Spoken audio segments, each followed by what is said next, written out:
Alright, welcome back. Okay, I'm going to show you, and I don't know if you can see it real well here, but this is the rear master cylinder here. And then right at the bottom of where my thumb is, you can see that there's a crack on this. I'll get you into some better lighting.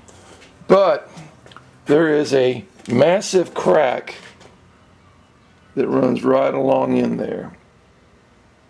Okay, and that's right in the housing for the reservoir.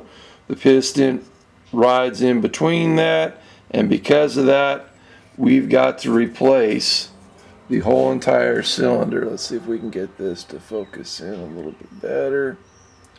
See it? So it basically got broken during the accident. So we need to replace that as well. Once we get that done, then we will be able to get a full good view on that. And there's our Molly girl again. Hi Molly, good girl honey. All right, and that is a riding tractor that I've got, and it's got some issues with the motor. It's going to need to be refreshed, so that's another project. And here is the superstar of our channel so far, my 2015 Indian Chief.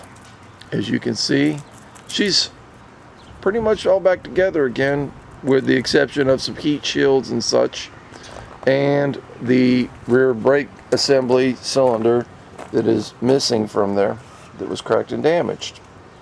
So this is the next project that we're going to start working on today.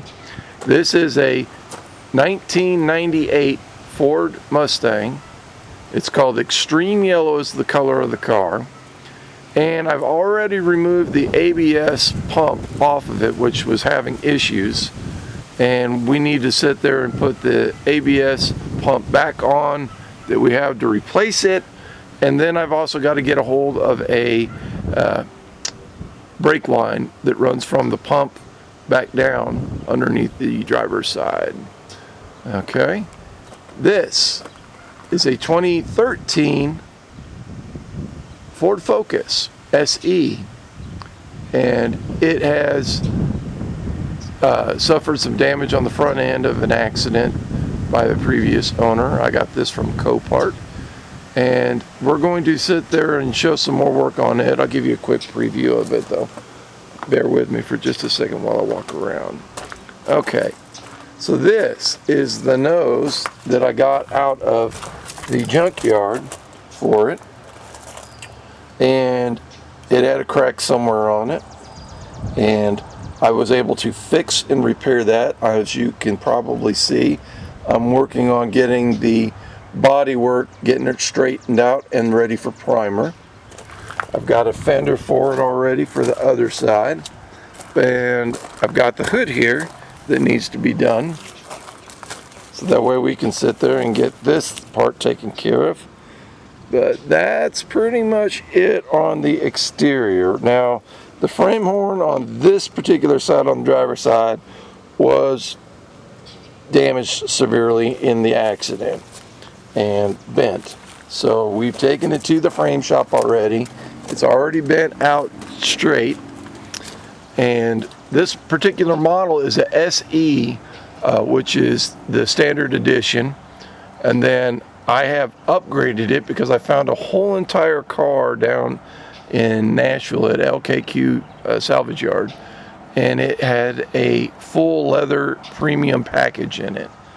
And bit by bit, piece by piece, I went ahead and bought every part of it, including the seats, the carpet, the wiring, and I've converted this whole entire car from a SE to a SEL. It has the auto sensor for the backup, all of that good stuff.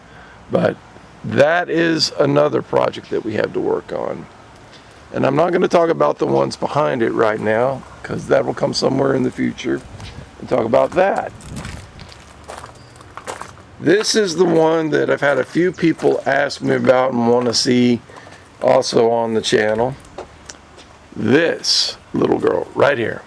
She is a 2013 Ford Mustang GT full leather package, has the Coyote package on her, and we are going to be bringing her to the channel. Right now I am debating whether to leave her the white that she was and repaint, get a new fender for the driver's side that was damaged in the accident. And the front end has been basically rebuilt. A whole new nose, front framework all the way around through the front whole section of the car, a new hood, reason why it's black. But she did have some sticker striping, rally stripes on her when I did get a hold of her, which I will show you pictures in later when we get more in depth in this project, and we will talk about that. But as of right now, I am debating whether to do an extreme color change over on her and work through that. But probably going to do a test piece, probably one of the mirror covers, and see what you all think about the color that I've picked, and debate whether I want to go full bore and just strip the car all the way back down again and paint it out, paint the door jambs, the whole entire car. If I go the full way, it's going to be complete. The whole entire car, interior, exterior, all of it's going to be repainted this color. But we'll do a test piece and see what you all think about that. Make sure you leave a comment down below on that one. So, and then there's my next project. This is a 1990 Ford F-150. Has the straight 6 300 in it. Believe it or not, she may not look very well, but she has been a runner for me. I've since replaced the engine in this truck once, and I have all of the trim, garnish, moldings, everything for this thing. The interior is the only thing that's really run down and worn down. I'm going to strip this whole entire body down and repaint it the factory color, which was Regina Blue in this truck. I have the full front bumper that I bought brand new. That's a brand new grill. I'm probably going to go ahead and throw new headlights on it. Yes, she does drive. The only reason why I'm not driving it right now at the particular moment is that I need to replace the passenger side caliper, and I'll probably go ahead and do the front on the driver's side at the same time, and then rebleed the brakes, because I've had to replace a brake line that was broken, and it basically turned into, if you know anything about the trucks, the metal lines that they use for the brake lines, if they don't get broken free every once in a while, they tend to rust, and they are literally rusted to the calipers. So we need to go ahead and even the bleeder nuts are completely rusted on this thing. So for the price of a rebuild, it'd be just more beneficial to me than anything. I've already tried to soak it in a PB Blaster, and that didn't work too well. This is my next beautiful thing. It's a 2013 Ford F-250 Super Duty. She does have the gas engine in her.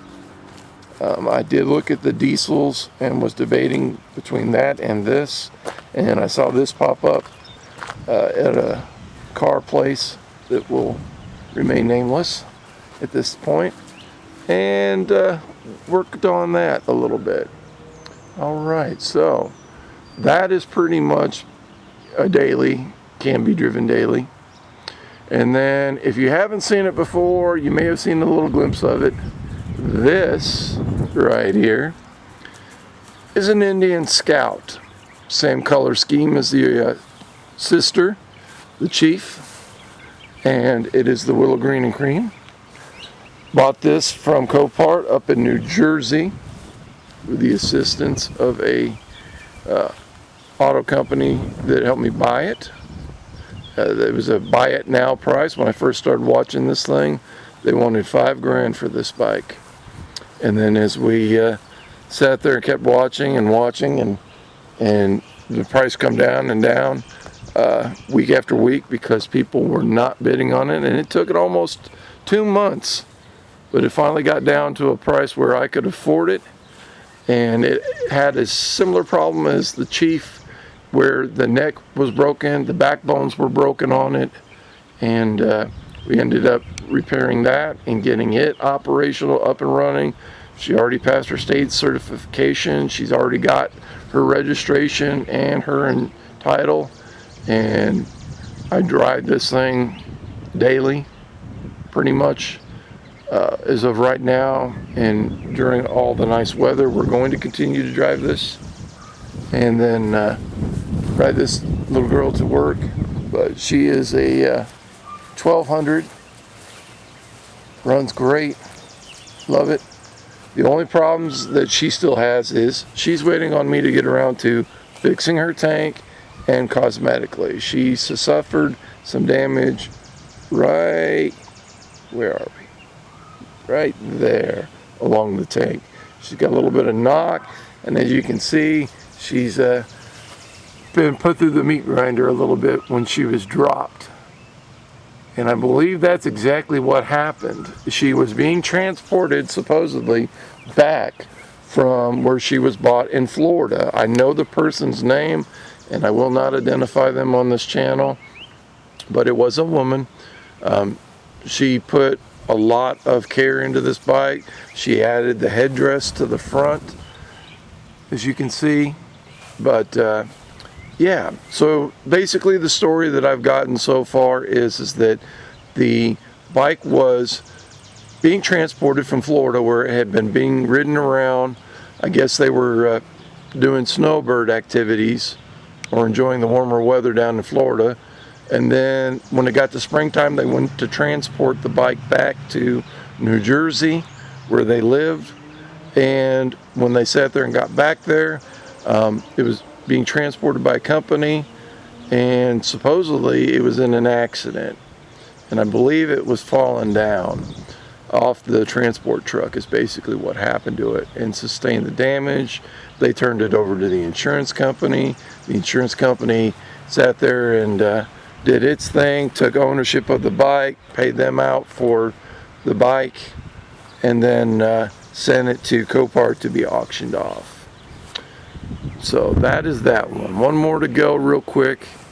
This is a 2008 Ford Ranger, straight 4-cylinder, 2.3. This is a former O'Reilly's delivery vehicle. We got this out of Little Rock, Arkansas yard, and it is doing very well right at the moment. Has a little bit of things that I need to be able to address to it that we will bring to the channel.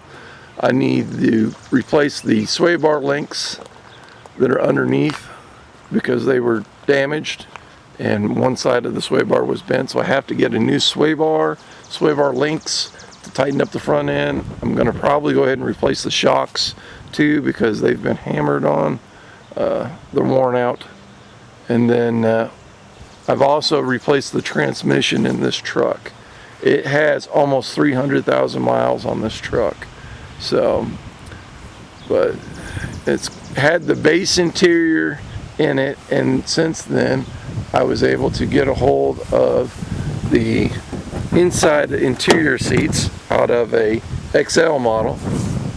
So it's got the bucket seats in it with the armrest on it, and it's a lot more comfortable than the nylon seats, because they get very warm, especially during the summertime.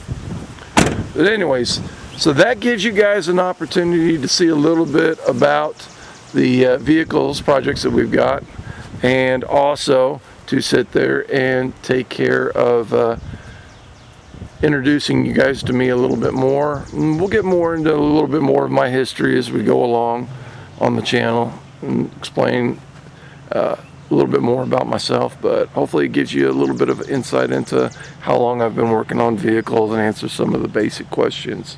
But thank you so much. I appreciate you for tuning in, and don't forget to subscribe, leave a message, and hit the bell notification for me. Thank you very much.